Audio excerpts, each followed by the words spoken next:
That's it. I give up. I've had it up to here. Man trouble? That is the last time I go to that analyst. You go to an analyst? Doesn't everyone? No. No wonder there's so many weirdos on the street. You said you were going to give it up. Not it. Him. I'm going to give him up. My analyst. He is a complete waste of space. What went wrong? Well, he was kind of cute to start with, in a Sigmund Freud sort of way. He even had the glasses. So what's wrong with him? He just sits there listening all the time. Isn't that what they're supposed to do? For the money I am paying, I want some opinion. Whenever I ask him a direct question, all he does is turn it round. What do you think your dream means, Susan? He's driving me nuts. I thought women were supposed to fall for their analysts. On his couch, all I want to do is fall asleep. He sounds like John. John Wood, our esteemed MD, albeit temporary. I thought you and he were great buddies. I don't know where the idea has come from that John and I even like each other. Mike says. Yeah, well, Mike should keep his opinions to himself. Touchy. No doubt Mike is stirring things. But you do seem to spend a lot of time together in the training room. I'm helping him with the restructuring. So Mike is right to be envious. Yeah, well, he needn't be. In fact, that's half the problem. I thought John was going to really shake this place up. But all he does is ask questions. He hasn't revealed the slightest detail of where he sees the company going.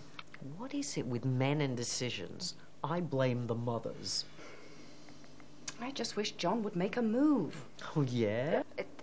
Not that sort of move. Well, he has called us all to this brainstorming session. That sounds like fun.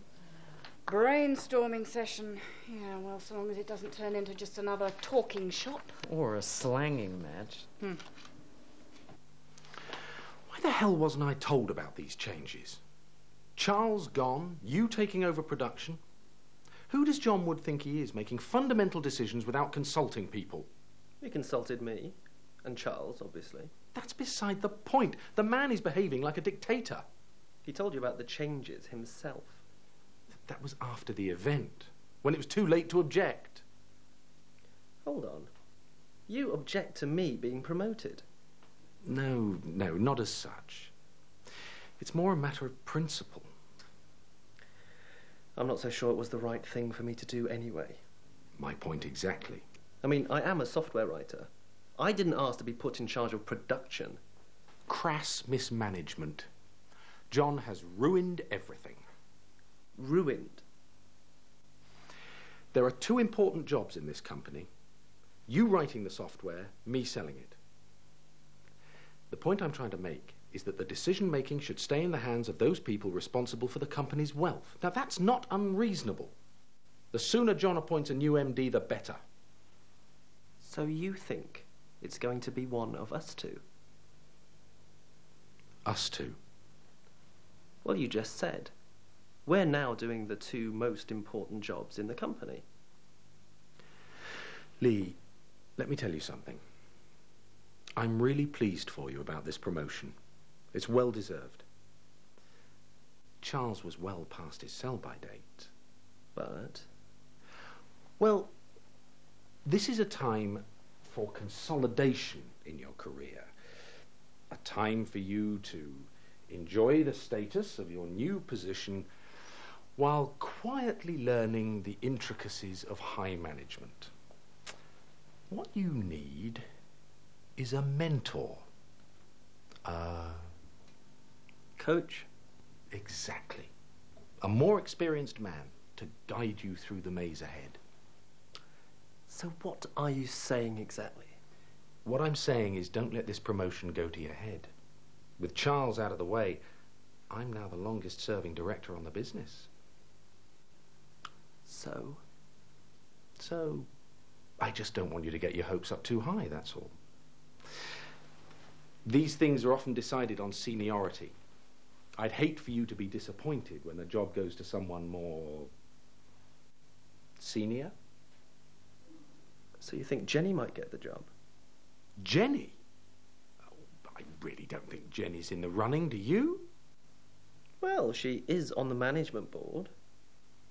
And John is giving her quite a lot to do. Jenny. What could Jenny contribute to future strategy? A change in the brand of paperclips, perhaps? I'm not so sure. There's more to Jenny than meets the eye. She can be very stubborn. You cannot seriously see her running the company. Apparently we are all running the company. Haven't you read the email about today's brainstorming session? It's supposed to all be about evolving a future strategy. Rubbish. It'll be another one of those management touchy-feely games. You'll see. What time does it start? Apparently they have some management issues to deal with first, and then we get invited in.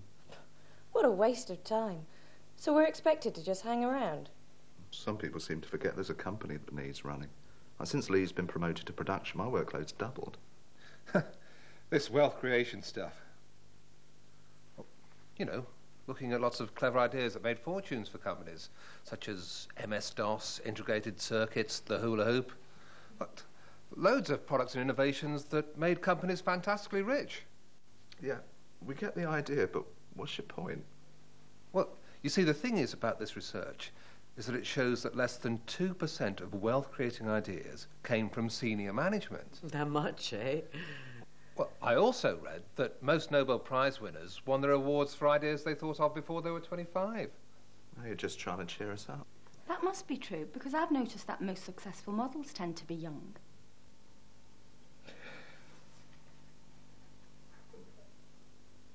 I've given myself 20 weeks to develop a plan for this company. As you know, an important part of my task is to select a person who can run it.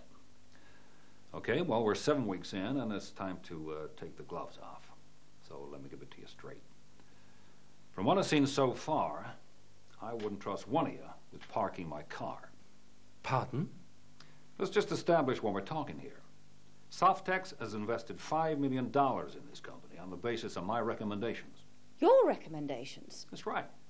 You don't think it was FE's decision to sell the company to us? What do you mean? He had to sell that or lose everything. But we're trading profitably. The figures have been dressed up for the past 3 years, all the debts in a separate holding company. What are you saying? I'm saying that without Softex's support, this company would go belly up tomorrow. So FE has jumped ship? He had no choice. Softex wanted his company, not him. But why would Softex want to buy a company that was going bust? Because I told him to.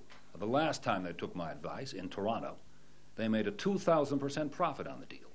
But not this time. Like I said, the jury's out for 20 weeks. And 7 have gone. Correct. From where I'm sitting, it ain't looking pretty. Well, I'm sorry if we're going to blot your copybook, but some of us have put our lives into this company. Like Charles. Mike, Charles had to go. Even you could see that. So where does that leave the rest of us? You are going to prove that I was right, after all. Well, why should we? Seeing as how you've got such a low opinion of us. Well, perhaps there's a spark of talent here after all. If you do happen to turn Redware around, there are the usual incentives for the management. The usual incentives? The management team in Canada are all dollar millionaires today. They also enjoy what they're doing, building a world-class company. Softex are very happy to see them get on with it, unhindered. And what happens if we don't turn it around? Well, I end up looking kind of foolish. You all end up looking for new jobs. Thank you for your sympathy. So what do we do? Well, when time is running out, we use our resources. Jackie, will you ask him to come in now, please? Thanks. Lesson number 1 in management, use your people. Now, as you know, I've asked some of the other members of staff to come in. You've just told us that the company is on the verge of collapse. You think it's going to be saved by Nigel and Brenda?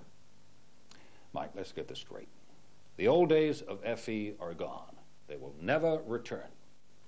Successful companies are not run on the ego of one man. Either accept teamwork or you leave. Come in.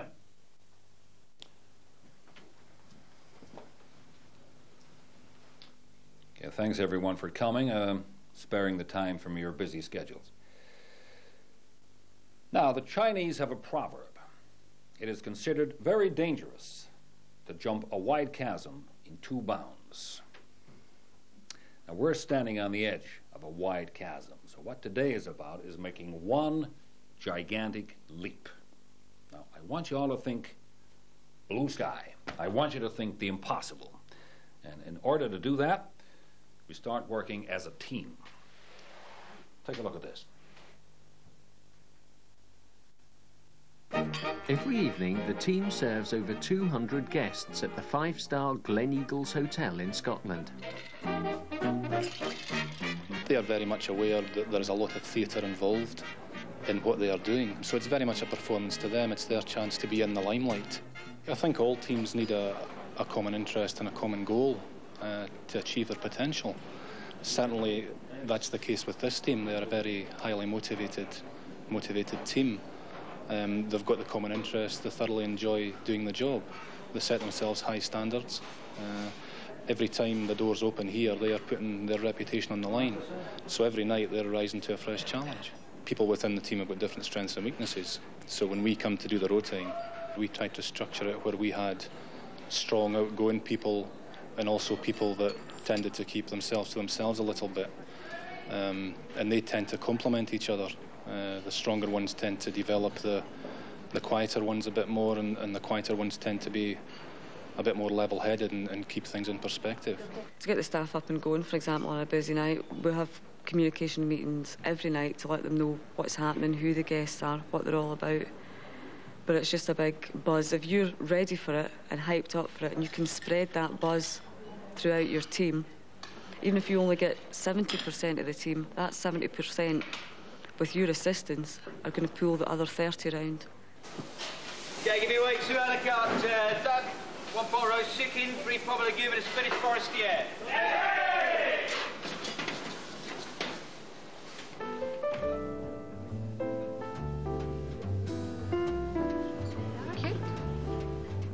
The team depends on each other during service. Everyone has to play their part. Let's just try the wine. Thank you. Domaine de Courier, Muscat Bourbon de Venice, 1993. Okay. When the team's working well together, you know, there is a buzz about the place, certainly on a busy, say, Saturday night when you are doing 200 covers and more. When people work together, you've got a sense of achievement there. You know, you feel like you've done something. At the end of the night, come 1 o'clock in the morning, everyone's tired, but you go home feeling, you know, you're pumped up because you've helped, you've done something, you've achieved something. It's very important for us to have that team spirit in there and have the team working together. Obviously, these things don't happen overnight. It's something that we have to work very hard at. Well, it was another very successful night. I was very proud of the way they worked tonight. They were a credit to the hotel and a credit to themselves. I think they did themselves proud. And tomorrow night, open the doors and start the same thing again.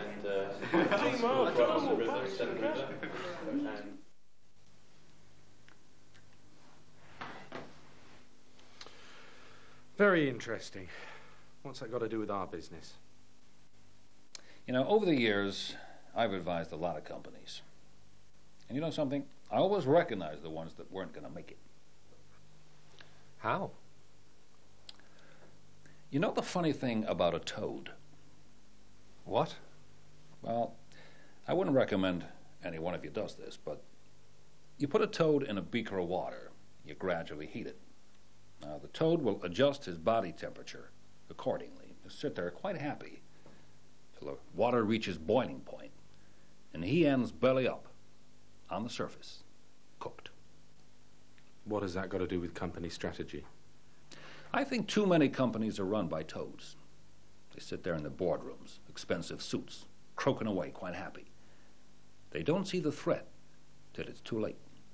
That's why teams are so important, Mike. Different people notice different things. Not important in themselves, maybe, but when put together can be a real threat to our markets. Are you saying I'm not aware of what's going on in the marketplace? Well, you do have some toadish characteristics, Mike. I resent that. I'm the one who's out there all day selling, while you sit here pushing bits of paper around. There you go, puffing yourself up again. I'm warning you, Jenny. Okay, forget it. I think it's time we split ourselves up into 2 groups. I want one looking outside the company and one looking in. Lee, Bob, Mike, and Rebecca, I want you to concentrate on what kind of products our customers will be looking for in 5 years from now.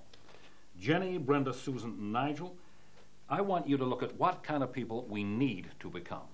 Okay? Is that the brief? A few helpful hints.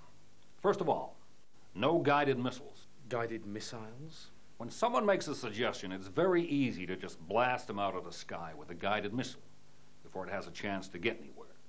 Today, I want no guided missiles. Okay? No matter how crazy the idea sounds, examine it. Try to improve it. Don't just shoot it down. It gets us nowhere. Okay, Mike? Sure. Second, I do not want to hear anyone use the word no. If you disagree, think why you disagree. I want you to build on what other people say, because everyone's opinion is valid. Take their idea and add to it. So instead of no, that's a lousy idea, I want to hear lots of yes and we could also do that. Okay? Now, remember, it's all about teamwork. So the products group can use the boardroom. People group stay right here. Okay? Any questions? How long have we got? Until 12. Then I want each group to report back. Okay? Be creative. Let's go.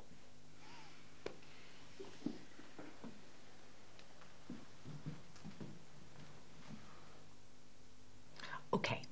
So my idea is we get rid of all job titles. I mean, what use are they, apart from boosting people's egos? You can't get rid of titles. You have to know what each person's job is. Yes, but if we work together more as teams, then we'd automatically know a lot more about what each of us did. And besides, it might encourage people to think beyond their jobs. What do you think, Brenda? Well, I've only just got my title.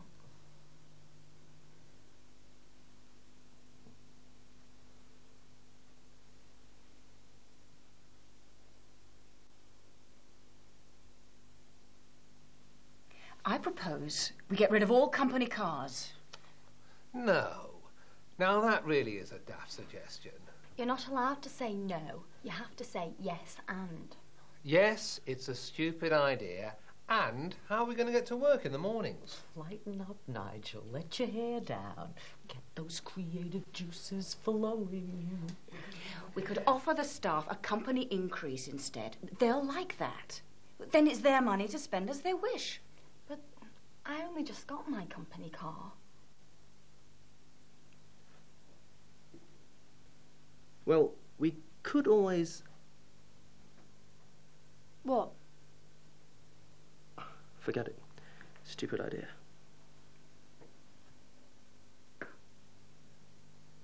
Why do we spend so much money? Pardon? Well, the way I see it, we seem to be spending a lot of money on other companies selling us stuff. Our supplier base, you mean? Whatever. I mean, why spend so much money outside the company when we could be doing it ourselves? Well, it's obvious, Brenda. They make stuff that we can't, or they do it much cheaper through economies of scale. Because they make more of them. Oh, right. What are outside costs relative to overhead? About the same. Cost of sales and other outsourcing is roughly equivalent to the annual overhead. Well, why aren't they on our team? What do you mean? Well, if we spend so much money outside the company on our supplier base as we do on our own staff, why don't we include them in our planning? The way I see it, they are half our company. Well, when you put it like that, I have to agree. Well, you're talking about supply chain management or partnership sourcing. I am? Yes, it's a concept prevalent in Japan. It means that you can get much closer to your suppliers by treating them as part of your team. Nice one, Brenda. Nigel, tell me more about this. Well, it's a system that they've been using in Japan for about the last 10 years, and they've developed it basically from this. What was your stupid idea? Forget it. It's crazy. Well, at least it was an idea. Well, I was thinking we should go into mobile phones. That's ridiculous. There's mountains of competition, all with years more experience than us. No guided missiles. But where we do have experience is in connecting PCs to each other. So? So there must be some opportunities for us in mobile communications. Not in voice, but in data communications. What, a palm top application, you mean? What on earth is Palm Top? Well, it's a device with the power of a PC, but the size of a wallet. The personal organiser. They've been around for years. It's just a PC that's easier to lose. Yes, but with developments in mobile communications, they can become an extension of your office. All you need is one device and you can access all your files, all the resources of your company. There are quite a few around, but their comms capability is limited. If we could package some of our top-end software with some of these new machines, there might be a market there for us. A very limited market. It is today, but if these products take off... That's the chicken and the egg. The hardware companies are waiting for good comms software, and the software companies are waiting for good hardware. We could look at a strategic alliance with the manufacturer. Need a lot of investment. Or maybe we could convince Softex to dig in their pockets. Yeah, if we can present a strong enough financial case. That's an interesting concept. I should take a break right now, and when we come back, we'll see what the group thinks as a whole.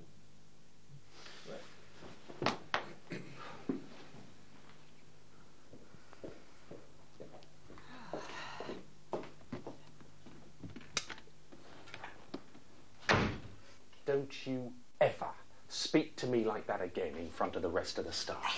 I know what your game is. You've been thick with John Wood from the day he arrived. Well, I can tell you the rest of management is sick to death of you forever sucking up to him. You are talking rubbish. Look, I am prepared to put up with this management speak mumbo-jumbo for these 20 weeks. But when they are over and your precious guru has left, it's going to be me running this company. Understand? If you know what's good for you, you'll start getting on my side. That is, if you think you've still got a future with this company, which is debatable. And what makes you think that A, you are going to get this job, and B, I'd even think of working for you? Well, Jenny, that's a decision you're just going to have to make at the time. And your guru isn't as all-knowing as he makes himself out to be. What do you mean? I know someone in the States who worked with him in a Softex subsidiary that he was running. And apparently he screwed up badly. I'm surprised that Anderson still gives him desk space. But then again, he probably managed to shift the blame onto some other poor sucker. I haven't got time to listen to this.